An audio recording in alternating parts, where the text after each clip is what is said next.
All right. Well, let's get the light turned on here. That sign on. Signs Things up. to discuss. Signs up. Signs. People are waiting. No. The people from the village Signs. saw the signs, Aaron, and they were wondering what was happening. Oh, my sixth sense is tingling. It's after the movies with Aaron and Jimmy.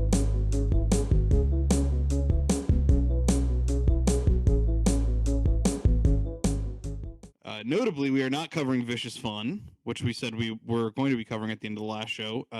Sorry. Maybe the next episode. I don't know if we have anything lined up. We'll figure out at the end of this one. But we got together for a filming weekend, and we said, we know what? We have gone to the movies every time that we've gotten together. Mm-hmm. And so, is there anything that we're all interested in seeing?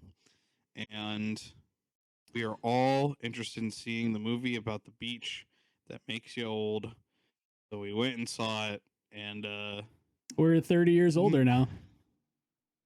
30 years older. It reminds me the reactions to it. It reminds me of the joke in Popstar when he opens up his Pitchfork review and it's a poop emoji, and he's like, "Okay, mixed. Let's call it mixed reviews." We did come out of this. This will be interesting because we did come out of this having initially at least some different thoughts. Mm-hmm. Yeah, it was pretty mixed. What would you pair with this film? What are you drinking with this film?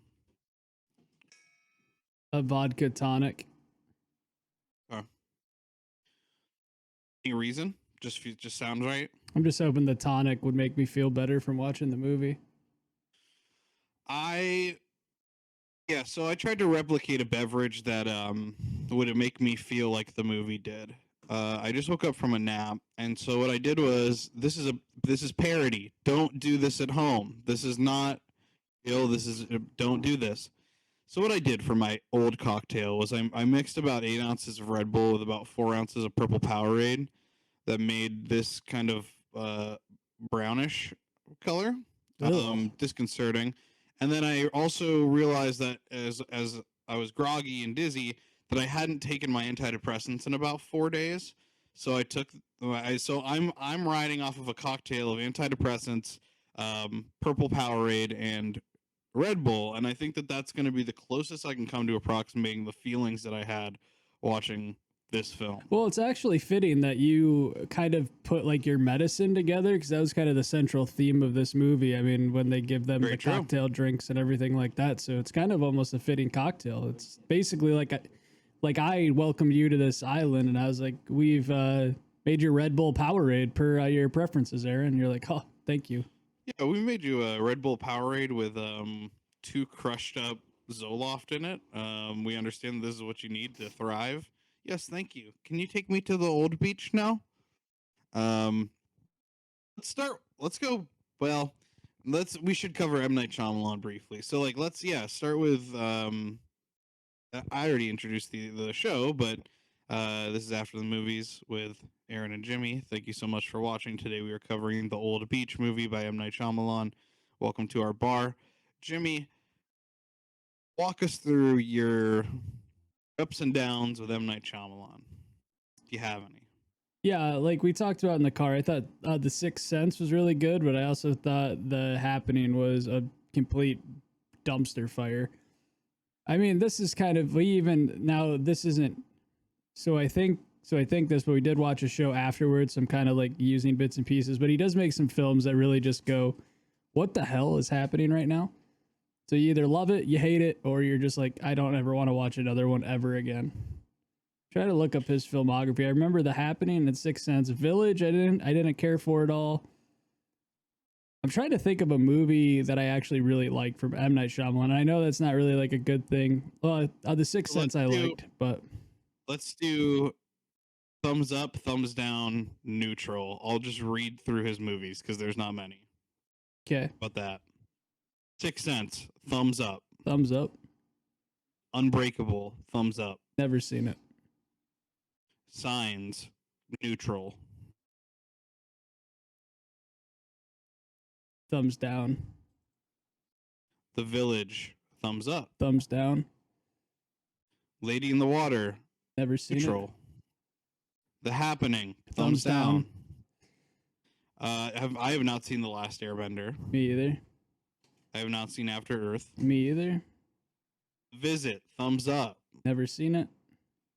Split. Thumbs up. Never seen it. Glass. Neutral. Never seen it. All right, and that brings us to Old. Thumbs down for me. Neutral. Okay. Cool. So that's we'll say, yeah, I agree with everything he said. I think M. Night Shyamalan. Here's the thing: is I'm gonna wail on some shit in this episode because I think M. Night Shyamalan's a big boy who can take it, and because I genuinely love some of his movies, and I don't want anyone to get the wrong idea. I went into this like really wanting to enjoy it, and the one thing that I said coming out that I'll say to people too here is that like I think this is a bad movie, but in a way, did enjoy myself. I had a good time at the theater with you guys. Mm-hmm. I laughed a lot, and I'm not saying that like sarcastically or to be a jerk. It is not even because it was like bad, but because it is such a crazy movie. There are some things that are. This is the thing that's happened with like other Shyamalan reviews, I think too. Like their movies, there are some decision making. There is some decision making that no other director I think would make. That it truly leaves your jaw on the floor for better or for worse. You're either thinking, "Wow, that got me," or you're thinking, "What could he possibly have done that for?" You know? Yeah, I mean, there's definitely a lot of questionable scenes and a lot of questionable character motivations, I guess, like going through it. And an interesting point too that we should cover is this is based off of a graphic novel. So if anybody's that's unfamiliar about what a graphic novel is, like a giant comic book. And that's Sandcastle, right? Yeah. So, and I didn't know, we didn't know that going in. No, we did not. We found that out after. So it makes me one of the biggest things that I liked about this movie was the story. I thought the story was cool and an interesting concept because I thought it was an original story. And now knowing that it comes from a graphic novel, it kind of soured the movie a little bit for me because I almost now I want to read about this. I want to read about Sandcastle and see how much was taken out, like what was the story, what was added, what wasn't added. So that'll be interesting to see. And unfortunately, I didn't get to see it before the pod, but. What I have read is that it is not bad, but I've read that it leaves a lot of questions on purpose. So it may be frustrating for some people. But that might work better for some people than the movie, which kind of tries to have its cake and eat it too, like by kind of wrapping things up in a bow at the end. Let's go backwards because obviously the Shyamalan twist is kind of the biggest thing that he's known for, and I think that is a little bit like of a don't I don't want to boil down his directing to just that because, like I said, he's made some very good films. Like The Sixth Sense, beyond that twist, that film is still like just a great movie, a great drama, a great horror film. So like I don't want to boil his filmmaking down to that. But it is the main question most people have about his movies, and I feel like recently he's kind of leaned into it with the ending of The Visit, Split. So we kind of knew that this was gonna happen, this twist. So let's talk about that first. So spoilers, obviously, if you're watching this show, we anticipate that people watching don't care about spoilers or have seen the film. If you do care about spoilers, come back after you watch the movie. Maybe I can't exactly tell you when we're going to be done talking about it, but there's a good chance it might come up later. So the end of the film is actually one of the things I liked about it more than anything else. It wound up being the twist was that the beach was a natural occurring phenomenon that was being utilized by a pharmaceutical company to run compressed medical trials. So they would target people with illnesses. They would,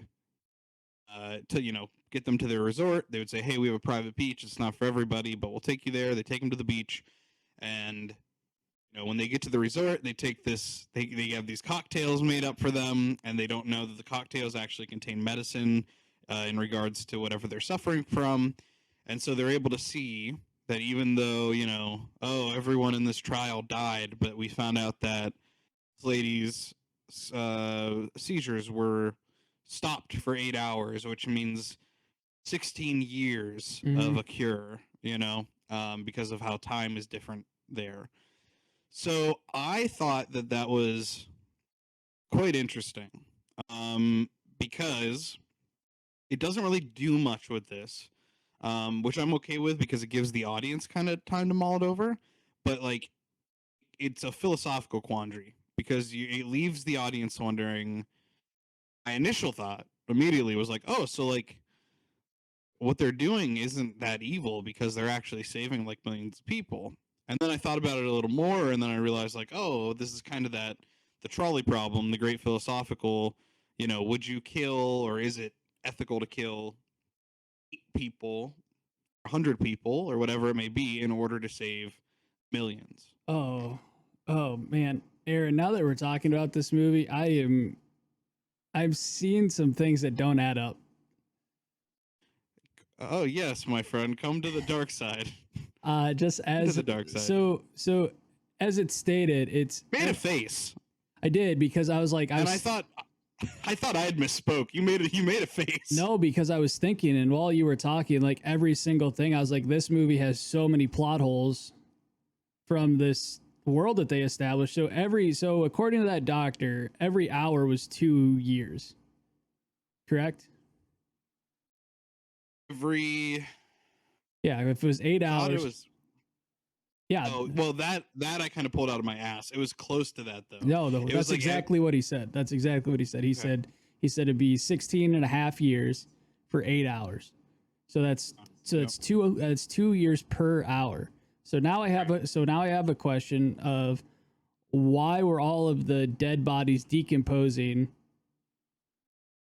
for so long when she was saying it would take like 30 years for like the flesh and everything to start coming off. And they also stated why their hair and nails weren't growing was because those cells were dead. But then all the dead things to move along the story were also like decomposed. You know what I mean? Yeah. So that I'm like, sure. so that doesn't really add up now that I think about it. And it seems like Sure. certain people, like, so basically the kids so Trent went from being 6 to 50. He says he's 50 in the plane. So that'd be 44 years, which according to the math would have only been 1 day, but they were there for 2 days. Okay. So yeah, now I'm like, what?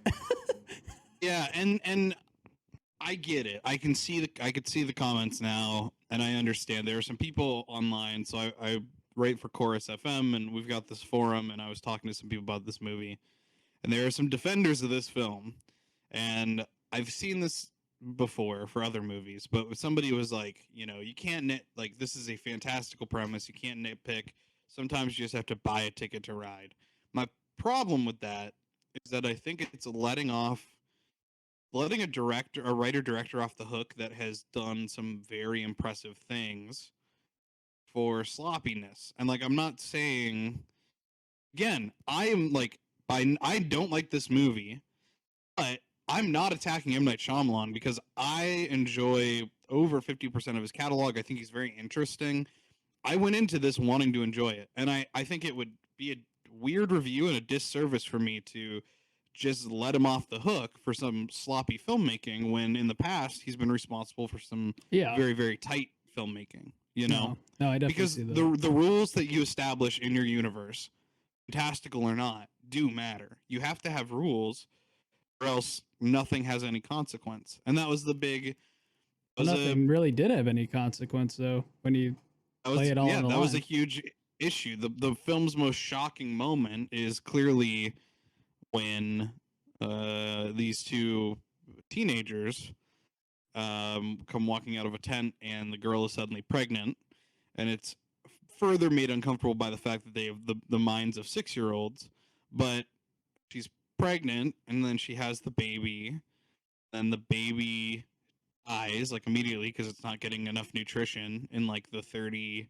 seconds that it needed, which would have been, I don't know how long or whatever Like that would have been for 3 months. the baby's life. Yeah. So the baby starves like immediately.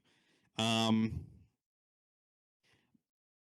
None of that has any consequence. It just kind of happens and then it's done. And like, there's no. It feels like a moment that was put in there to shock audiences. It feels kind of cheap. And the whole second act of this film, my big issue with it, because I did enjoy the first act. We get to the resort. Thought, ooh, this wasn't in the trailer. Like, I was like, oh, maybe this is gonna be like comment on new age health and wellness or something. And I was like really interested. And then you meet Idlib, the kid there that's friends with the main boy, and you're like, oh, like what part is he gonna play in this? Maybe he's like, maybe he's not the age that we think he is or something. And then they get to the beach, and the next 45 minutes of the movie is just screaming. It's a handful of characters that just are screaming about how awful everything around them going on is, which I understand is like a thing that would happen, but it's extremely unpleasant and it's not really structured in a way that makes any sense or is easy to follow. It seems like things just happen. They cut to someone and go, oh, like, oh, look, she's got wrinkles now. And then it just randomly cuts to somebody else and, like, look, their Alzheimer's is getting worse and they're only 40. Like, you're just kind of like, oh, it's just kind of like, look, oh, did you forget? We're on the beach that makes you old. So, And Mm-hmm. that is kind of like where a lot of it fell apart for me. And it Yeah. kind of sort of wrapped itself a little bit back up at the end, but it felt like it was being held together with scotch tape and paper clips. Yeah, the one Kind of. part I did like though is when I went into this film, I thought it was just like judging off of the trailer we saw a couple times. I thought it was just gonna be the kids that got old for whatever reason, and I was happy to see that that wasn't the case. I'm glad it was like the whole, like everybody on that island aged, and you saw them getting older, and you saw their sicknesses kind of like just rapidly just happening to him. Like the one guy was schizophrenic, and then Alzheimer's, and then the guy was going blind, and she like couldn't hear, and that was kind of cool. Like just seeing age kind of come at you so fast. But I don't know if that was, obviously that's not the central theme, is that life comes at you fast. But as somebody who like constantly like has to remind himself to like live in the moment and like enjoy life, it was nice to see kind of like why you should. So that's part of the reason why I like this movie. But It's like Ferris Bueller always said, life moves at you pretty fast. If you don't stop and smell the roses, you might end up at the beach that makes you old. Weird that he said that in a movie that came out like 40 years before he knew. the old beach movie, but he knew. Yeah, he knew. He knew. Um, well, I completely agree. I think the things that worked for me were that the makeup I never thought looked fake in terms of the aging stuff. I thought the makeup looked really natural, and I believed the most important thing here that I think worked really well is that I never questioned a lot of times, especially as somebody who's working on making filming and making movies and things, wanting things to be believable. Not once did I think, like, did it occur to my brain as I was watching the movie, oh, that's not the same actress that's playing that character. Like, it all felt very fluid to me. The leap from child to teenager to adult, to the point where I felt like, even though certain performances may not have been as strong as others, I Yeah, I felt think like the it was very casting was well believable. done. Yeah, I think the Yeah, casting for the transition was well done, for sure. I agree. Um, the stuff that I didn't love, definitely the writing, but overall more so like the dialogue. Felt like the actors were doing the best with what they had, but the dialogue was written kind of wooden and almost felt like there was a review that I watched that put this in a way that is the best way I've heard it. It felt like you were watching the actors read the material for the first time, and like they didn't know where the beats or the pauses were supposed to be. I would even Like there's add a yeah, I go. would even add to that and say that the dialogue that was written it didn't even seem like normal dialogue that you would have in an everyday conversation, or if you were in this certain situation, the dialogue just seemed Completely agree. like so you take that with the performance, and I don't even know if it's the performance, maybe it's just the way that it was reading, but it did, to what you were saying there, it did seem like they were reading that for the first time. It was one like something that stood out to me right away was like there's the part where you clearly know the kids have gotten bigger. You can tell, but they like really hold on that reveal when I was like, all right, like we know. But the kids are talking to that couple. There's a couple that's like a doctor and a therapist, and the kids are like, oh, he's like, let me guess your age. I'm good at this. Weird, but all right. He was like, you're 10, 11. And the kid's like in his pre-pubescent, like, he's like, I'm 6.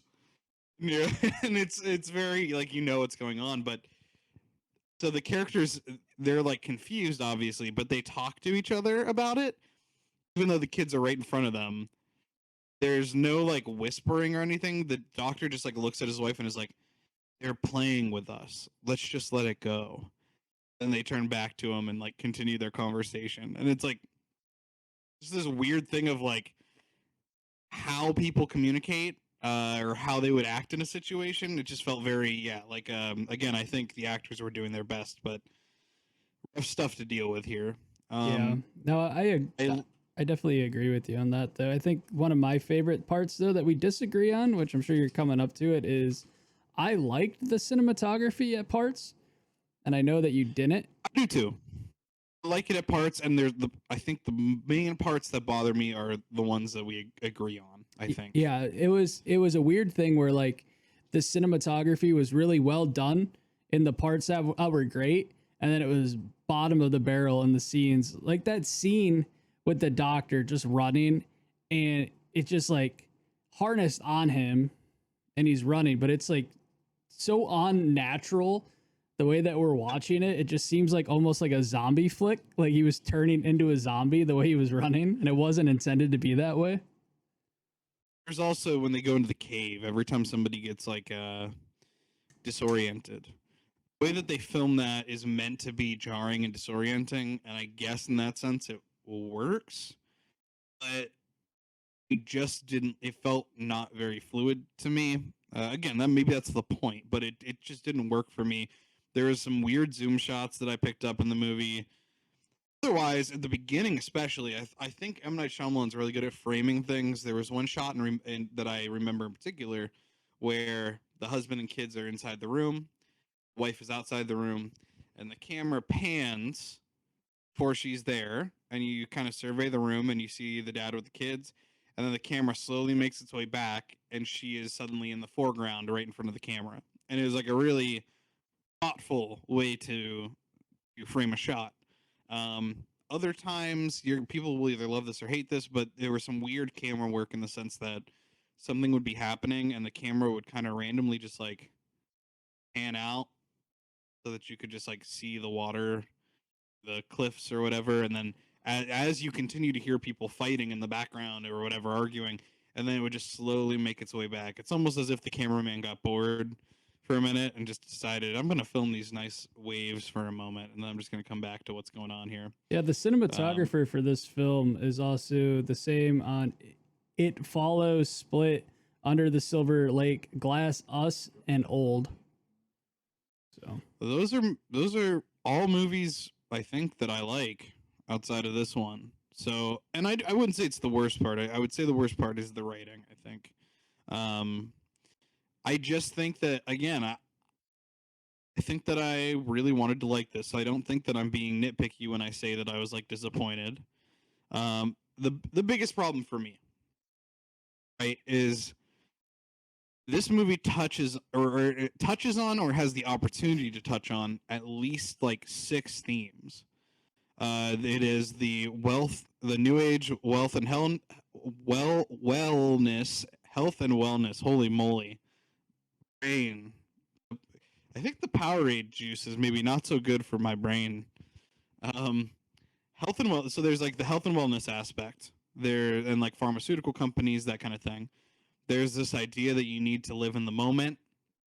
There's this idea that, you know, your kids grow up so fast. There's this idea that your parents are gone before you know it. And I think instead of exploring one of these themes or even two of them thoroughly and efficiently, kind of touches on each one for like a minute, and then it's like gone. It's a kind of a scene by scene thing, and I just feel like in the end it wound up, because of that, not really saying a whole lot of anything.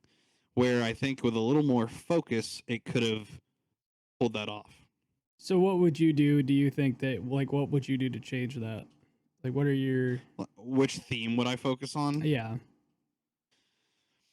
I think, like I said, I do think the ending is better than I anticipated, because I had a weird flip where I was like, am I rooting for a pharmaceutical company? Like, clearly the bad, they're clearly, that's like not a good thing, but also at the same time, in the movie, they are very like, oh, like they're excited by the fact that they're curing people.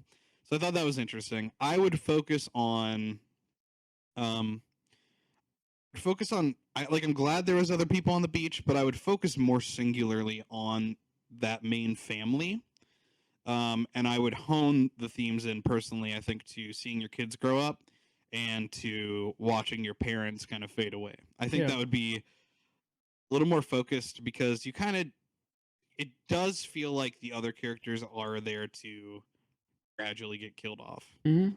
They don't really feel like there's any need for them to be there, except like, oh, this guy is dangerous because he has this illness. I thought it was dementia, and then at the end they said something about schizophrenia. And I was like, oh, I don't know what they were trying to do there, but there's a rapper named Midsize Sedan, which is very funny. I'd say take everyone else out, leave Midsize Sedan, because I like Midsize Sedan as the comic relief. That name is insane and hilarious, but I don't know. It just felt like they were like, oh, we need like six other characters so that we can like lead them to their Twilight Zone esque demises, and that pulls away from the seriousness, I think, of the main concept a little bit. Yeah, I think if it were like if I had a chance to go in and kind of redo some things, what I would do is so they talk about her illness like they briefly touch on it like when they're having that fight in the hotel, and then we see um what's her name? We see the lady that has seizures. We see her have a seizure at brunch, but we don't know anybody else is kind of like sick or like what they're dealing with. I think a better way to attack this would be to showcase that they were sick so you understand like the theme, and then focus more on these illnesses. So like focus more on her getting sick instead of that just being the scene where they cut the tumor out, but maybe it like goes a little bit longer where you see her get sicker and sicker until they're left with the final like moment where they have to decide, is she going to die or is she going to live? And the same thing with maybe the lady with the seizures, or maybe the schizophrenic, or the older lady that's there. Like just like develop these illnesses more, so then we have a more satisfying ending when that reveal actually happens.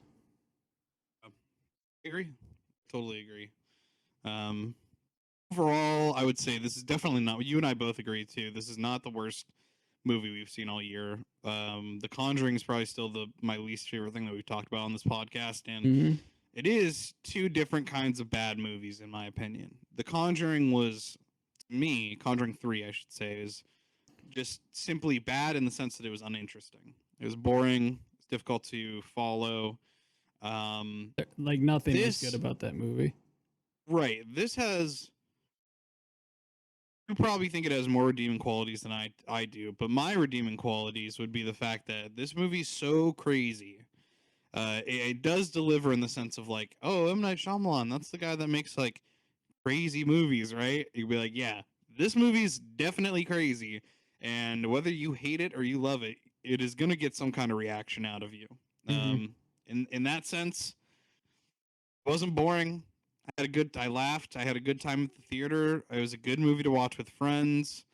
I wouldn't recommend the movie personally, but if you're looking for something like this, and you want to watch it with a couple of buddies, then I'd say, yeah, it's a pretty good movie for that. Or if you're looking for a theater experience that you're like, oh, I just want to see something that's going to make me go, Yeah, what definitely. is going on? You know? So, all that being said, I don't know. I I would not let M Night Shyamalan in the bar because I didn't like the movie. B, I'm afraid that he's gonna turn it into the bar that makes you old. But I also am worried that it's gonna be a thing where you answer the door and you go, "Oh, I gotta check with my partner," and you turn around and go, "Hey, can we let M Night in?" And then I do like the no, and then you turn back around and he's not there anymore. You hear scurrying in the vents, and we're all like, and M Night is already in the bar Mm-hmm. somewhere. He's been there all along, and that's the twist. Been living in our bar the whole time, so we don't really get a choice as to whether he stays or not because he's there every night. I'm still kicking him out. We'll see him again tomorrow, but I'm kicking him out. Oh man, do you want to watch Vicious Fun for next week? Do Sure. we just want to push that one, or is there something else that you have been eyeing up? Anything else? Nope. We can watch that. That's fine. Okay, I didn't see much. Reminiscence is out on HBO Max.